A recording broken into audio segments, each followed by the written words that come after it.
ಕನ್ನಡಕ್ಕೆ ಸಾವಿರಾರು ವರ್ಷಗಳ ಇತಿಹಾಸ ಇದೆ. ಆದರೆ ಮೊದಲ ಬರಹ ರೂಪದ ಪುಸ್ತಕ ಯಾವುದು ಗೊತ್ತಾ? ಇದಕ್ಕೆ ಉತ್ತರ ಕವಿರಾಜ ಮಾರ್ಗ. ಕವಿರಾಜ ಮಾರ್ಗ ಕನ್ನಡದ ಮೊದಲ ಲಭ್ಯವಿರುವ ಸಾಹಿತ್ಯ ಗ್ರಂಥ. ರಚನೆಯ ಕಾಲ ಕ್ರಿಸ್ತ ಶಕ 850. ಈ ಕೃತಿಯ ಪೋಷಕ ರಾಷ್ಟ್ರಕೂಟ ಮಹಾರಾಜ ಅಮೋಘ ವರ್ಷ. ಕವಿ ಶ್ರೀ ವಿಜಯ.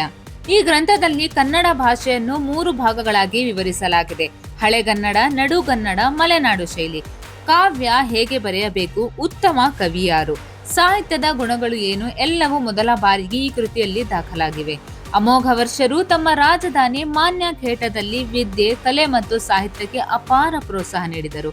ಈ ಕಾರಣಕ್ಕೆ ಕವಿರಾಜ ಮಾರ್ಗವನ್ನು ಕನ್ನಡ ಸಾಹಿತ್ಯದ ಆದಿ ಮಾರ್ಗದರ್ಶಿ ಎಂದು ಕರೆಯುತ್ತಾರೆ. ಕವಿರಾಜ ಮಾರ್ಗಕ್ಕೂ ಮೊದಲು ಜೈನ ಧಾರ್ಮಿಕ ಕೃತಿ ಒಡ್ಡರಾತನೆ ಬಹಳ ಪ್ರಾಚೀನ. ಆದರೆ ಪ್ರಿಂಟೆಡ್ ಮ್ಯಾನುಸ್ಕ್ರಿಪ್ಟ್ ಫಾರ್ಮ್ನಲ್ಲಿ ಪೂರ್ಣವಾಗಿ ದೊರೆತ ಮೊದಲ ಅಥಾರಿಟೇಟಿವ್ ಕನ್ನಡ ಗ್ರಂಥ ಕವಿರಾಜ ಮಾರ್ಗವೇ. ಇದರಿಂದಲೇ ಕನ್ನಡ ಒಂದು ಸಂಘಟಿತ ಸಾಹಿತ್ಯ ಭಾಷೆಯಾಗಿ ಹೊಸ ಯುಗಕ್ಕೆ ಕಾಲಿಟ್ಟಿತು. ನಿಮಗೆ ಈ ಮಾಹಿತಿ ಹೊಸದಾದ್ರೆ ಲೈಕ್ ಮಾಡಿ, ಕಮೆಂಟ್ ಮಾಡಿ. ಜ್ಞಾನಪೀಠ ಕನ್ನಡ ಫಾಲೋ ಮಾಡಿ. ಇತಿಹಾಸ ಲೋಕ for more shocking Kannada history show.